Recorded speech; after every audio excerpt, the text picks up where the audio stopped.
novamente ao nosso canal de evolução do movimento. Vamos falar agora da parte 2 do que são palmilhas ortopédicas ou proprioceptivas, tá? Eu vou mostrar mais ou menos como a gente confecciona uma palmilha, que tudo isso daqui inicia numa avaliação postural. A gente pede para a pessoa ficar em pé, tiramos o que chama uma plantigrafia, que é uma impressão da planta do pé, para ver como a pessoa pisa e como está sendo a distribuição de carga dessa pessoa no chão. Além de tudo isso daí, a gente faz uma bela de uma avaliação postural, ver que partes estão desviadas de um lado, de outro, se tem uma perna mais curta ou não, se já está instalada uma escoliose, onde a pessoa tem algum desvio. Então, essa é uma primeira parte. Depois de tudo isso daí avaliado e elementos testados no pé, que são esses aqui, como barras, estímulos de cuboides, estímulos de hálux e assim vários outros, um botão, vários outros tipos de elementos que a gente briga de um Lego muito grande, tá? O corpo é um Lego e a gente tem que montar ele. Esse quebra-cabeça às vezes ele sai do lugar e a gente tem que usar peças para que ele volte ao lugar certo. Neste caso, após a gente fazer a avaliação e a plantigrafia, a gente marca os elementos que a gente deveria usar nessa pessoa. E a gente começa a desenhar em cima desse pé. Que se a gente for ver aqui, esse seria o nosso pé. Este osso do dedão do pé, a gente vai perceber que ele está um pouquinho para dentro. Que se a gente for avaliar de forma certa, ele deveria ficar aqui, o segundo dedo aqui, terceiro, quarto, quinto. E se a gente for ver, esse dedo que deveria estar nesta linha, ele está desviado para cá, então ele se quebra. Se a pessoa tem um início de um hálux valgo, esse dedo deveria ser direcionado para cá, este dedo para cá, este dedo para cá, e deveria ter um quinto que sumiu no apoio. Então a gente precisa construir uma palmilha para estimular a que essa base volte ao normal, tá? Como a gente faria isso daí? Tem alguns elementos que a gente desenha rente aos apoios que a gente precisa.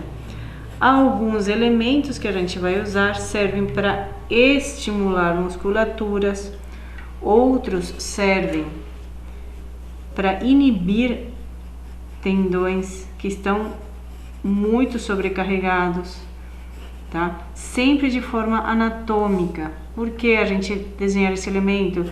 Para estimular esse músculo do hálux, a que ele trabalhe de forma certa, para que esse dedo, nesse fortalecimento e nesse uso, ele volte para a posição dele, tá?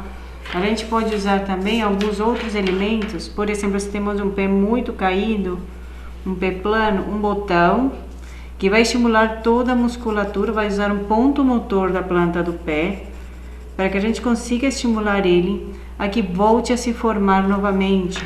Se ele tem um pé caído para dentro, um calcâneo valgo que a gente chama, a gente vai empurrar esse calcanhar para o lado de fora, tá? Para que ele volte. Mesmo assim, a gente pode trabalhar em cima de um cuboide que esteja caído, de um hálux que esteja com falta de força, e assim a gente vai desenhando essa palmilha.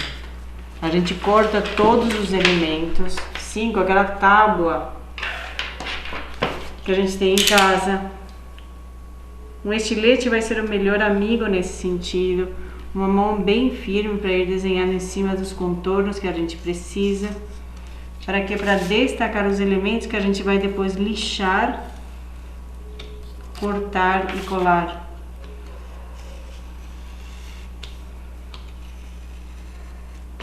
E a gente vai montando nosso Lego para construir uma palmilha específica. Tem diferentes tipos de elementos com diferentes espessuras para a gente conseguir estimular ou inibir o trabalho das musculaturas das estruturas do pé. E aqui uma palmilha montada, se a gente for perceber, tem pequenos relevos nela.